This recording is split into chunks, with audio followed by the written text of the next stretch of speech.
Greetings. Welcome to the ClearSign Technologies 3Q25 earnings conference call. At this time, all participants are in a listen-only mode. A question-and-answer session will follow the formal presentation.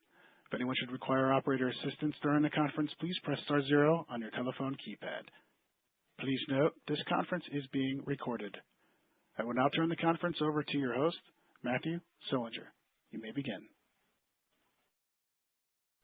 Good afternoon, and thank you, operator. Welcome, everyone, to the ClearSign Technologies Corporation third quarter 2025 results conference call. During this conference call, the company will make forward-looking statements. Any statement that is not a statement of historical fact is a forward-looking statement. This includes remarks about the company's projections, expectations, plans, beliefs, and prospects. These statements are based on judgments and analysis as of the date of this conference call and are subject to numerous important risks and uncertainties that could cause actual results to differ materially from those described in the forward-looking statements. The risks and uncertainties associated with the forward-looking statements made in this conference call include, but are not limited to, whether field testing and sales of ClearSign's products will be successfully completed, whether ClearSign will be successful in expanding the market for its products, and other risks that are described in ClearSign's filings with the SEC, including those discussed under the Risk Factors section of the annual report on the Form 10-K for the period ended December 31st, 2024. Except as required by law, ClearSign assumes no responsibility to update these forward-looking statements to reflect future events or actual outcomes and does not intend to do so. So on the call with me today are Jim Deller, ClearSign's Chief Executive Officer, and Brent Hinds, ClearSign's Chief Financial Officer. So at this point in the call, I would like to turn the call over to Brent Hinds. So with that, Brent, please go ahead. Thank you, Matthew, and thank you to everyone joining us here today. Before I begin, I'd like to note that our financial results on Form 10-Q were filed last week with the SEC. And with that, I'd like to give an overview of the financials for the third quarter of 2025. For the third quarter of 2025, the company recognized approximately $1 million in revenues, compared to approximately $1.9 million in the same period in 2024. This year-over-year decrease in revenues was driven by our activities in the prior year. Recall, during the third quarter of 2024, we shipped a large order with multiple burners to a California refinery customer. Aside from the comparison in revenue numbers, I believe it's also important to note the difference in the year-over-year order volume. Last year's Q3 revenue was predominantly driven by one large order. And recall, this order accounted for approximately 50% of our 2024 annual revenue. Whereas juxtapose this with this year's quarterly revenue, this year's Q3 revenue was driven by our execution of several orders from our backlog, which has also grown year over year. To be more specific, our Q3 2025 revenue was generated predominantly by delivering multiple spare parts orders, delivering a midstream order, delivering a flare order, finalizing a CFD analysis for another flare order, providing engineering services, and completing a customer witness test at the Zeeco test facility for our large 26 burner order. This also highlights the fact that our diversification strategy is adding incremental revenue to our top line. Now for the full income statement. Our net loss increased by approximately $274,000 compared to the same period in 2024. This year-over-year increase was predominantly driven by the decrease in sales volume discussed earlier. However, I'd like to point out a silver lining in this year-over-year change. Our Q3 2025 gross margin increased approximately 6.1 percentage points compared to the same period in 2024. And it's not just an isolated event to Q3. Our year-to-date Q3 2025 gross profit margin increased 5.3 percentage points compared to the same period in 2024. We believe this year-over-year increase in margin reinforces our overall long-term strategy to target margins between 40 and 45%. Now I'd like to shift the focus to cash. Our net cash used in operations for the third quarter was approximately $1.8 million compared to approximately $1.4 million for the same period in 2024. This $400,000 unfavorable year-over-year change was predominantly driven by our change in net loss discussed earlier. As of September 30th, 2025, we had approximately $10.5 million in cash and cash equivalents, with approximately 52.5 million shares of common stock outstanding. From an overall financial perspective, we believe our current working capital positions us well to scale our business while also providing our customers and suppliers a level of confidence to do business with us for the long term. And with that, I'd like to turn the call over to our CEO, Jim Deller. Jim? Thank you, Brent, for the financial overview.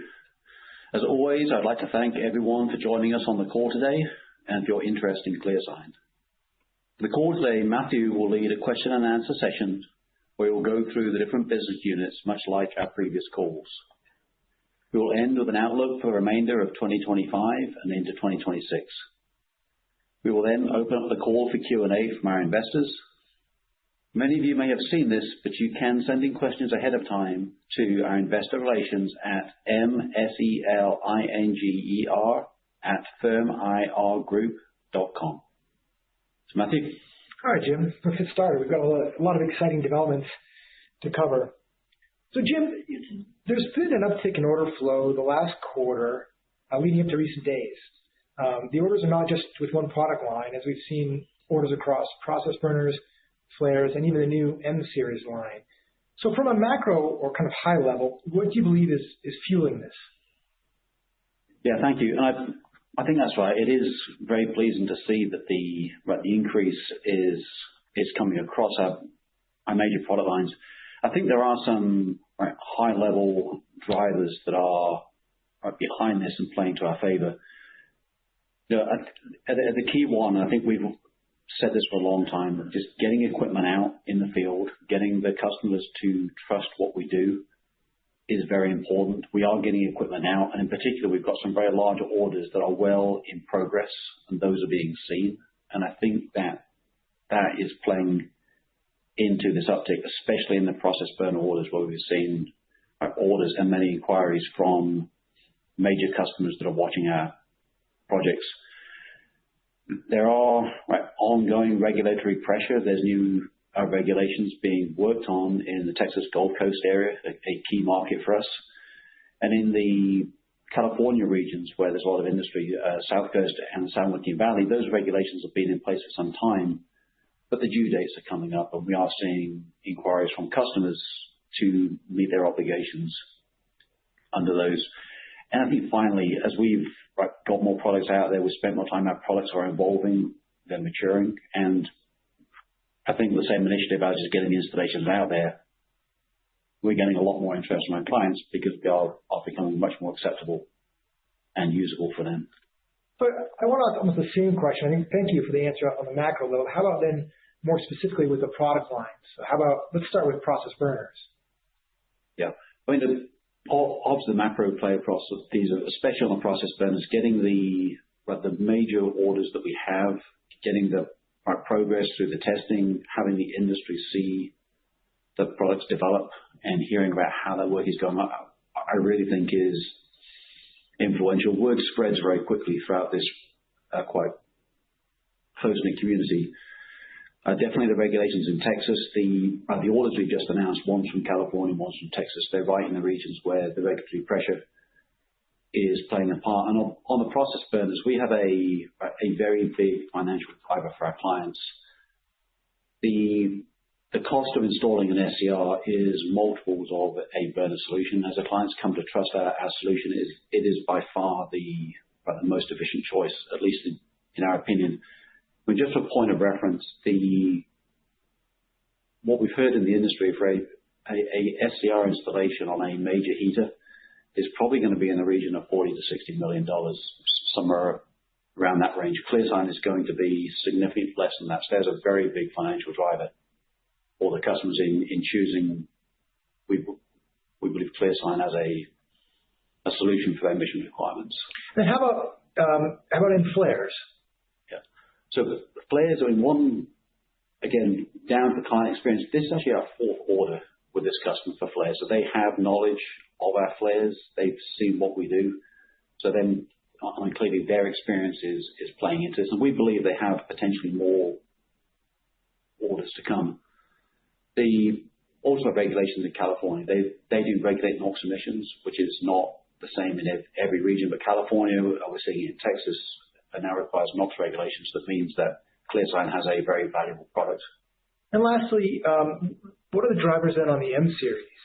A bit different, isn't it? The M series is different, especially the market that we've sold into with these last couple of orders. The M series burner is really targeted on the gas industry and the midstream gas. This is a very big growth sector of the energy industry, especially with export LNG.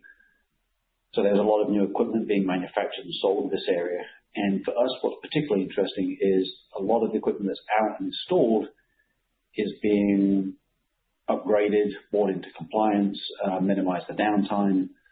So that leads to a very strong retrofit market. Right? We developed that M25 burner based on that feedback. We've got a client that does that retrofit work, wanting a good burner product.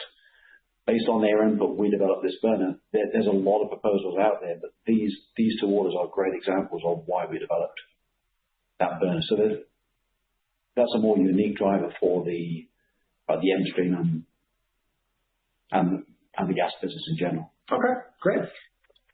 All right, Jim, let's dive into and dissect some of these orders if we can. I'd like to start with an order that seemed a little bit out of the ordinary, not a core equipment or engineering order, rather testing. And I'm going to read a couple of things here. The headline read, ClearSign Technologies Corporation announces order for comprehensive testing of 100% hydrogen-capable burner, and then with the subhead, petrochemical client requesting performance mapping for future deployment. What's this all about? Yeah, so this was a very interesting order. And he said, this is not a typical order for us. There was no product sale with this order. The customer is a repeat customer of ours. They paid significant money for us to conduct a demonstration of our technology working with fuel gases that they've picked to represent the operations of their global facilities.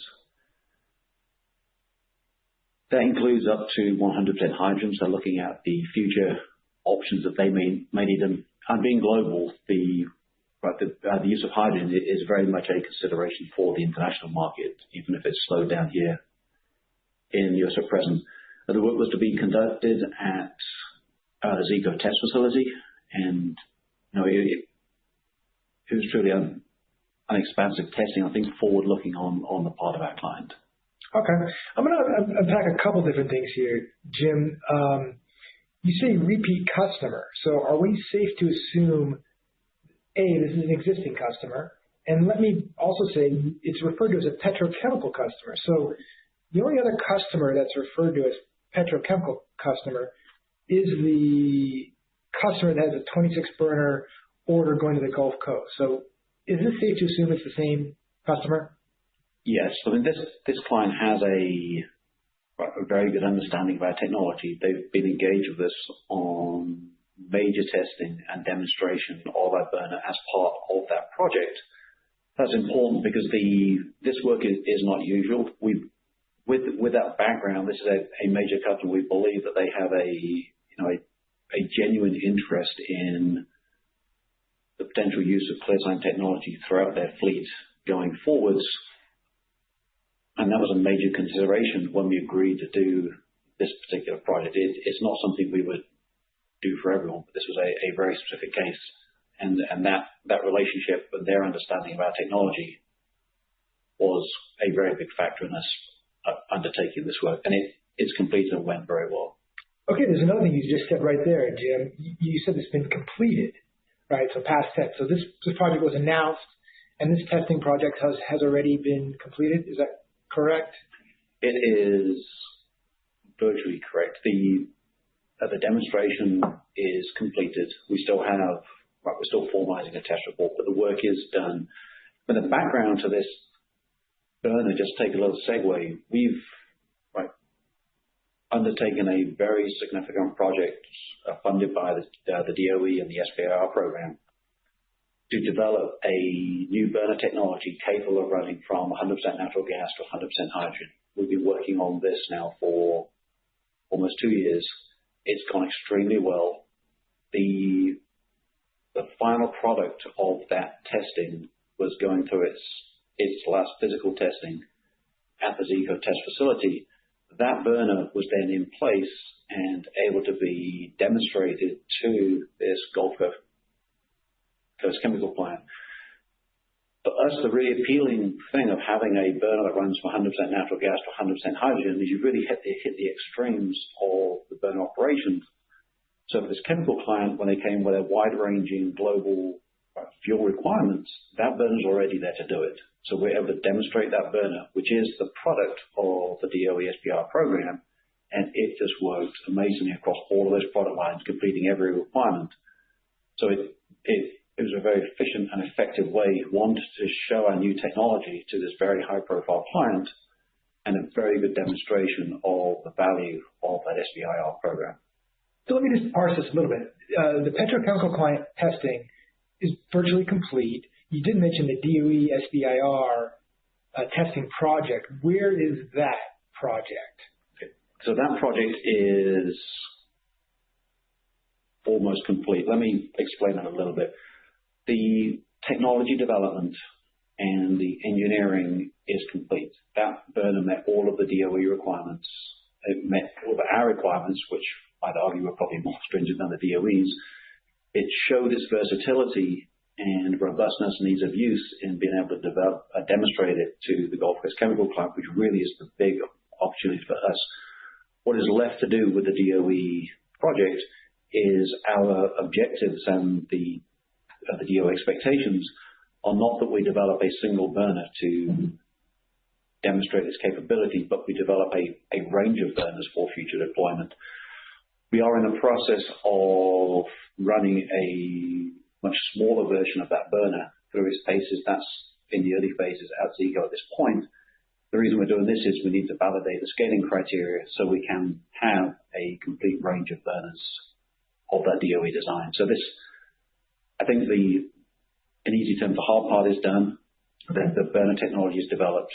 We are just validating the scaling criteria so we can put a bow on this and have a brand new product line. And seeing the way this performs, the way this burner operates, I'm very excited about what this can both do for us and the potential for further applications and different technologies going forward. So it's partially complete. We've got more to do, but that will be executed, and we'll announce that when that's complete. Yes. And it's gone very well.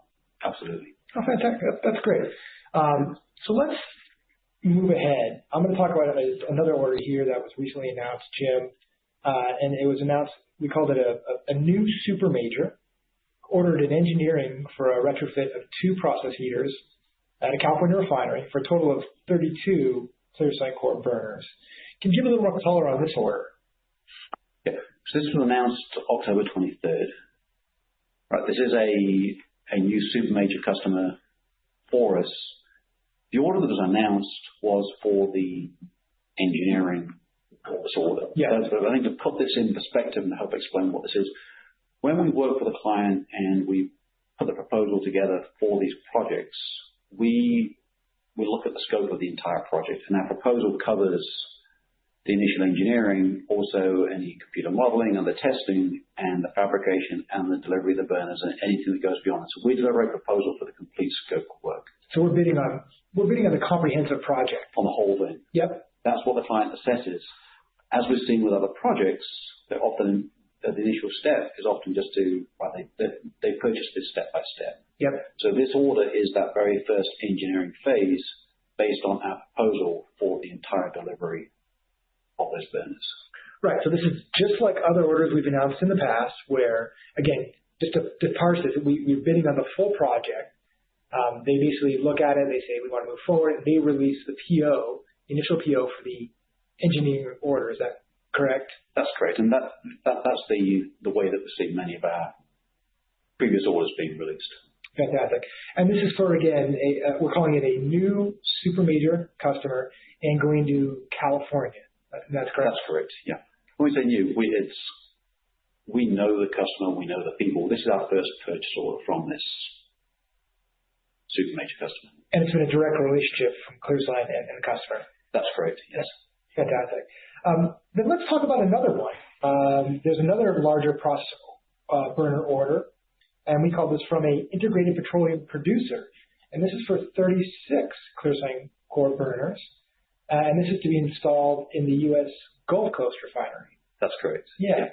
How about a little more detail on this order? So this one was announced September 17th. As you said, it's the same structure. We bid the entire project, the entire scope, and again, the client, as I've done here, has given us the initial order for the engineering to kick this project off. The drivers behind this are a little different. NOx is definitely a part and a consideration of this project. There's also a unusual mechanically structured heater, and standard burners would not fit. So we believe that a significant part of selecting ClearSign for this project were also our engineering capabilities, our ability to develop a burner to fit into this heater and deliver the right frame profile, and with the CFD modeling and the engineering to show the customer and to simulate that working in a heater. I think this speaks to the strength of the engineering that we have here at ClearSign in addition to the technology. Okay. And that order was, in the press release, we called it a name brand petroleum company. So this brings up a point, Jim, I'd like to move into, kind of take a sidebar here. That one topic I get asked frequently is naming customers, right? Jim, why don't we name them in releases? Yeah, great question. We would love to name the customers too. But the reality is that in the purchase order contracts that we have with most of these customers, there are strict disclosure requirements, and it prohibits the release of the client's name. So this is, whether we're here at ClearSign or my prior life, this is quite typical, but that is the reason that we don't.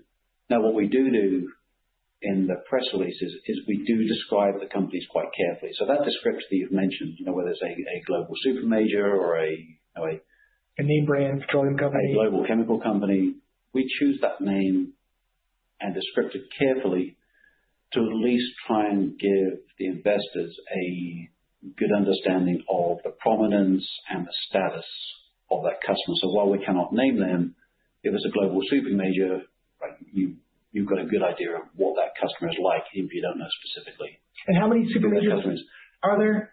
There's various descriptions, but 5 to 7 seems to be the general consensus. And we're working with how many? So we now, as a company, since I've been with the company, we've received purchase orders from 3 of those global super majors. So, either just over or just under 50%, depending on what description of global super major you use. Right. And again, if they're not a super major, like you said, they're also a name brand petroleum company, a multinational energy company.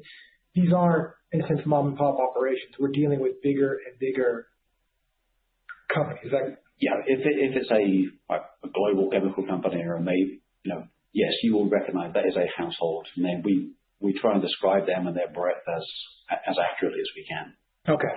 I'm going to get back to the order and topic today. Thank you for that sidebar. Let's shift to the M series. We've seen 2 separate orders just 1 week apart for this new product, and both were through our heater manufacturing partner, Devco. And you did touch on this in some of your early comments, Jim, but could you talk about the M series and kind of what's going on with that product line? Yes. Yeah. So it's primarily targeted into the midstream industry. We have different levels of technology. We have the M1, which is capable of delivering well below 5 ppm, so beating any emission requirements we've heard of. And then since then, with the feedback from the customer, we have developed a M25 specifically for retrofit applications. Both burners got great reception. These 2 orders are that M25. So this enables our customers to go out and to have a very effective burner product to retrofit heaters. So to go out and to come up with a more reliable burner to reduce the emissions. But this is designed to take out an existing burner and have a ClearSign burner to plug back in the hole and to upgrade that heater. That's proven to be very successful. There are a number of proposals still out there, and we actually believe that there are more projects being quoted with our burners that we know about, because once we've provided a proposal for a certain size of burner, our clients are free to go ahead and to use that proposal in other projects that they're chasing that would require that same burner. So it's quite common for us to jump on a conversation with a customer for a project that they're working on that we didn't even know about, and includes our technology as that project gets close to fruition. So these sales channels are kind of operating, in a sense, are outbidding on their own. That's the goal. Especially in cases like this where it's not a customized product, it's a standard product, we give them the tools to allow them to go and then to run with it and to use that product more as they get traction. That way it's very efficient on our resources. It cuts our clients free to go and sell and chase whatever projects they can without having to come back to us for every detail in the early phases of that project. And because it's more standardized sizes then, Jim, I'm assuming then the sales process might be quicker, and then even the sales to delivery. Is that correct? The whole process is more efficient, right? Especially with this type of client, we've typically got standard purchase order conditions.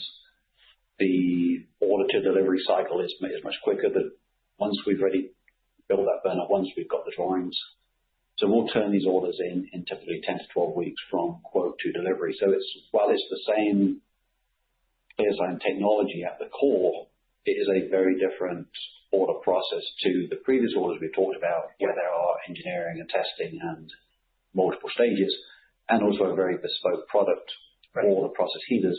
These are very much designed to be standard burners that we can turn quickly and let our clients run and go and chase a larger volume of opportunities. Okay, great. Well, keeping with the theme of multiple orders, and you did touch on this in your very early comments, we did receive our fourth order for a flare.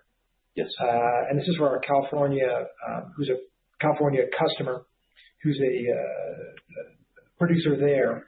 What's driving this, and what's going on kind of with this flare product? Yeah. I think two major points on the drivers. First is there are certain regions of the country that have a NOx emissions limit on continuous flaring. California is one of them, or in at least the most regulated areas of California, especially where the oil fields are. And the second is just the client's needs. So this is a oil producing customer. As part of that process, there is an off gas that comes out from the wells that client has to dispose of responsibly. If they cannot dispose of that gas, it actually can limit the production rates from the field. So they need more flaring capacity that they have to do in a manner that meets the regulatory requirements to enable them to maximize their oil production. So this could potentially limit their oil production if they don't have the flaring capacity to meet their needs. Interesting. Okay. Very interesting there. And I think you talked about this in the past on previous calls, Jim, that this isn't just a simple kind of dumb flare, right? Is that correct? This is a more complex kind of project and product? Yeah, two parts. I mean, our flares are quite sophisticated because we do maintain the emission regulations. That is not normal across most flares. We're quite unique in that field. For this one in particular, I have talked about systems projects and expanding the ClearSign scope on previous calls, and our ambition to get into bigger projects where we can leverage our technology and then include the vessels and the equipment that surrounds that burner, basically to multiply the size of our scope. Mm-hmm. This order is actually a long way of that process. This is not truly 100% of the supply of the flare, but we are replacing major components of an existing flare, and we're probably up in the 75 to 80% of that flare range. I don't normally give revenue numbers, but to emphasize the point here, a typical flare burner will be $150,000 to $200,000, somewhere in that range. With the other parts for the flare that we're able to sell here, we're up in the region of $500,000 for this one particular order. Right. Thinking more generally for the systems projects, this is probably the bottom end of what a systems project would be, and they've certainly got the scope to go up above $1 million per piece. But the intention is to take a special ClearSign burner and then leverage that to supply the scope of the product that burner fits into, rather than just selling the burner and have somebody else build that scope. There's certain products where it makes sense for us to actually sell the whole thing, which allows us to expand our revenue significantly. Interesting. So again, for us, it's very interesting because it's not only an emissions product, but then it's also helping the customer maximize their production. Yes.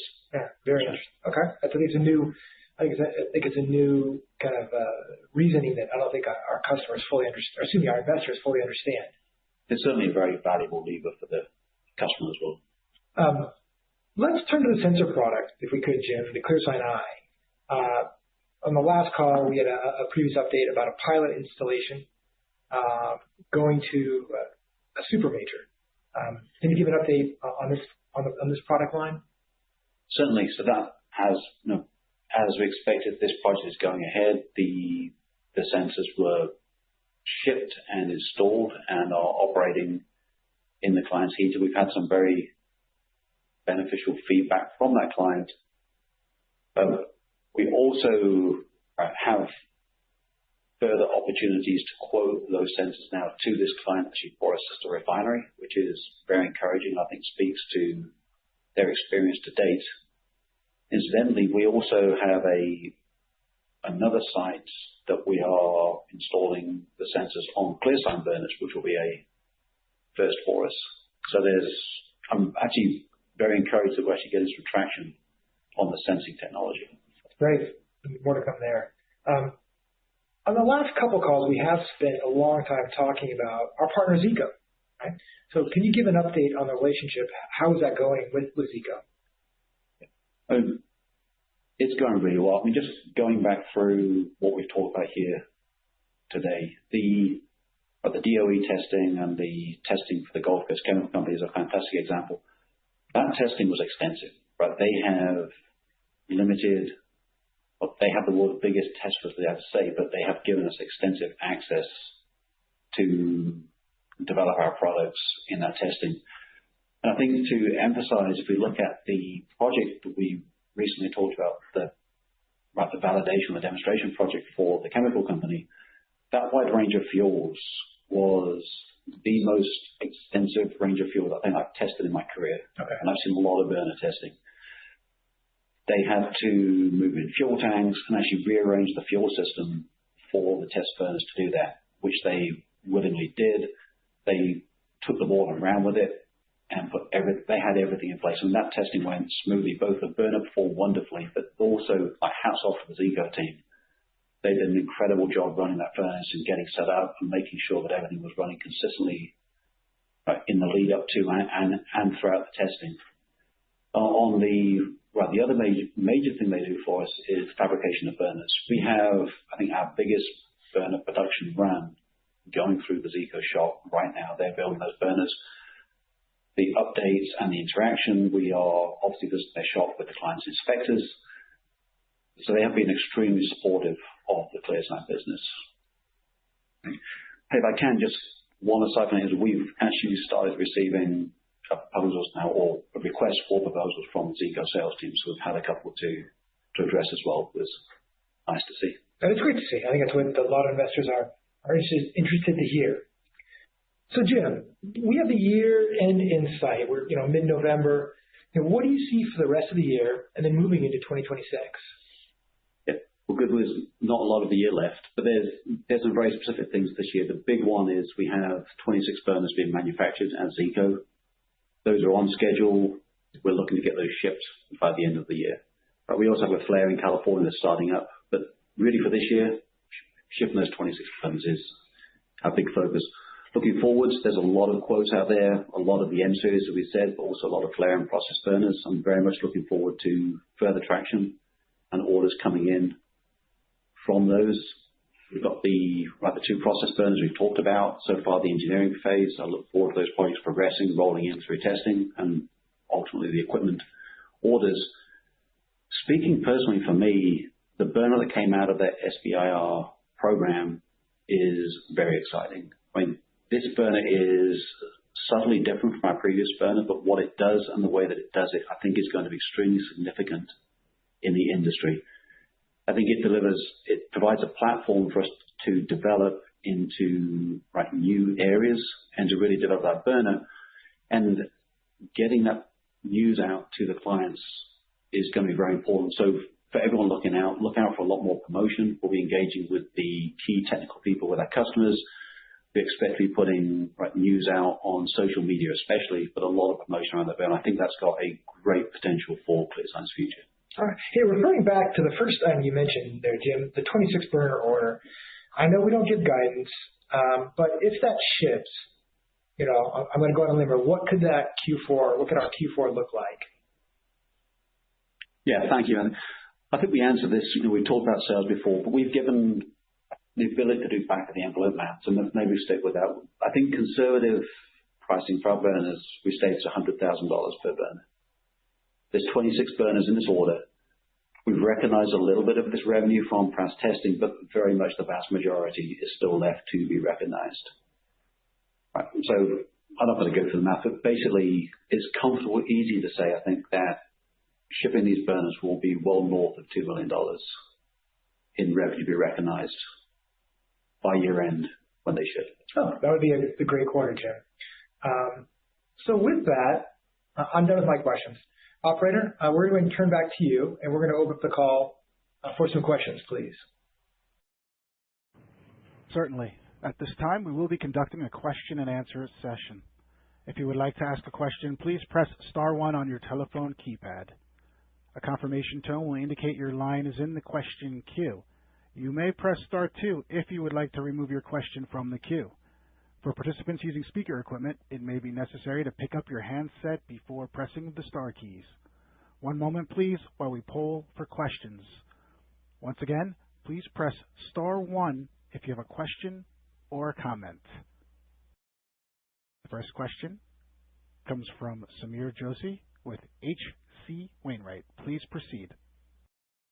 Hey guys, thanks for taking my questions, and congrats on a great quarter, and looks like the next quarter will also be good. I think Matthew asked a lot of the questions that I had, but just would like to step back and look at the type of orders that you're receiving. You have the M series, the CLIR product, the sensor product upcoming. It seems that the process process of receiving these orders and deploying these particular products is quite different from the process burners, where it would be you would have to wait for a substantial period of time before a burner would be deployed. Does this help you in understanding your 2026 expected revenues better, and timing and cadence of quarterly revenues over the next 4 or 5 quarters? Thanks, Samir. That is a great question. I think the key points, obviously the process burner orders are substantially bigger than the M series or even the CLIR orders. The two that we talked about on this call, the 32 and 36 burners, are a lot more meaningful in terms of total revenue. But as you point out, the duration of those projects is significantly longer. So the way that I see it, the long-term process burner orders and that business is, based on my expectations, going to be the clearly the biggest product line for ClearSign, especially in the stage of development we're at right now. The revenue flow is going to be lumpy. We are chasing those orders, but there's going to be a significant duration before the total revenue comes in. That's where, from a revenue perspective, we're really looking to and promoting products like the M series and the midstream and even the flares and the sensors will be the same, that they are projects that turn much more quickly through the sales process and especially through the execution process. So they, as I see it, they will fill in the gaps of the in the revenue while we build up the pipeline of those big process orders. In time, I expect to have a significantly greater number of process orders in various stages of completion, so that revenue from those process orders will smooth out. We will still continue to get the quick turn orders and the spare parts and everything else that we do. I think as we go through this growth transition, the two different types of product, the quick turn and those longer orders, both fill in different parts of our revenue picture. Yeah, understood. Thanks for that color. Given the success of these products that sort of fill in the revenue build up while the process burners are chugging along, are there new opportunities for new other kind of products? I think the sensor product is one of those which you probably would talk about. But are there other products that could be developed by the company or are under development by the company? I certainly believe that there is potential. Obviously, if we'd rolled something out, we would bring that to the front. But I think especially I'll go back to my comments on the outcome of the SBIR program. The underlying burner structure that we developed in that program is extremely versatile, and I think that for different process applications gives us great opportunity to expand into other applications in the process field. And always, as we develop the M25, we're always talking for our customers. We're trying to understand their needs and the gaps in the market and looking for opportunities that play to ClearSign's strengths and can both be provide for good products for our customers and, of course, good products for ClearSign. So I certainly expect to develop more products in it, and that is a great focus of ours. Yeah, understood. And then just one last one on the regulatory front. Of course, it seems the California and Texas regulatory action or pending deadlines are beneficial for the company. But at the federal level, is there any risk of headwinds as a result of EPA reducing or walking back some of its requirements? Do you have any visibility on what steps the EPA might take over the next year that could result in some headwind for your sales process? Yeah. So it's difficult to talk in absolutes what can possibly happen, but from what we have seen and going back over my career, the regulation of NOx emissions is it's a criteria pollutant. It's fundamental to the EPA regulations, and we've not seen that be subject to political pressure to the same extent as more recently in the United States. We can point to decarbonization. So, we're seeing increased regulations in Texas coming out now that's being driven by the EPA. So I do not expect any headwinds on the NOx side. And when we look at carbon, I mean, that was always a long-term development, especially when we start looking at things like hydrogen as a fuel. We are seeing inquiries now that are very interested in the optionality and our burner's capability to burn hydrogen as fuel. I think part because it's a longer-term need, and also because our clients are global. And while there may be short-term political the emphasis of decarbonization in the United States. That is not the case in other countries around the world, and our clients are global. Sounds good. Thanks a lot, Jim, for taking my question. Thank you, Samir. Once again, if you have a question or a comment, please indicate so by pressing star one on your touch-tone phone.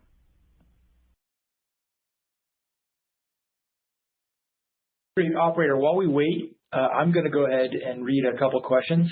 I want to thank you to our investors for sending questions in ahead of time. We very much appreciate that, and those also help us with the messaging of the actual content of the call. We hope to be able to address every question that was sent in. Jim, one question I have is, it dovetails a bit into what you were talking previously there with Samir. We do see a potential reduction in larger scale hydrogen projects. Will this or could this affect the development of, let's say, the 100% hydrogen burner? I mean, okay, so I think there's a few parts. First, the quick answer is that burner development from our side is done, especially from the development of the technology, as I described earlier. But I think importantly for ClearSign, and even the big consideration when we embarked on this project, developing a burner that runs across that fuel range is extremely valuable in the market today. On an oil refinery, they have a wide range of gas mixtures that make up their fuel gas. The off gases that come off the refinery process get pushed into the fuel gas stream. And even today, we have burners that run on oil refinery fuel gases that are in excess of 80% hydrogen. So the burner we've developed under the DOE program specifically is extremely robust. And as we showed to the chemical client that we've talked about, I think the industry knowing that a burner will operate on 100% hydrogen and 100% natural gas gives them great confidence that that's a very robust and reliable product for use in their refineries, no matter what the fuel gas composition they run in. So from my perspective, I'm actually not concerned about not concerned from a business sense about the de-emphasis of decarbonization for our burner business, because my primary interest in developing that burner was to develop a burner that was going to be an excellent product for the refining and chemical industry in its form today. And if we've got the optionality for the future of hydrogen, then that is icing on the cake. Here's another one, and thank you to the investor who sent this in, because you're obviously an astute listener. It was mentioned that spare parts were part of the revenues this quarter, and I believe spare parts were mentioned as the chunk of the revenue last quarter. Can you talk about what this might mean for the business, this portion of the business going forward?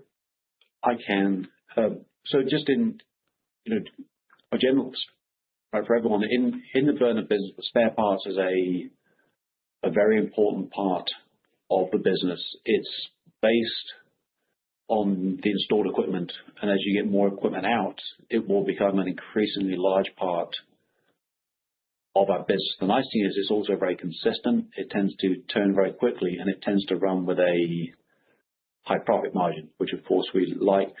Just to put some perspective, Brent, this last quarter we had, what was the spare part in that mix? Do you remember Yeah, we had about 300,000 of the million.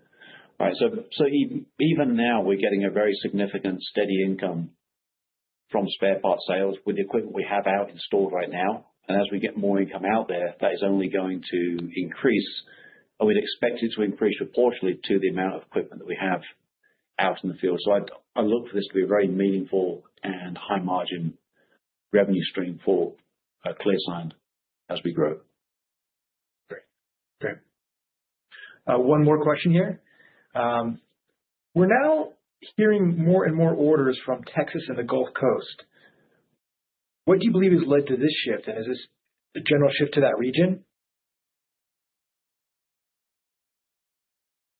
It's a good point and a good observation. when you say shift that region, I define that differently. I don't see the business in California dropping off. And in fact, with the process burner order we talked about today, I think the California business remains strong.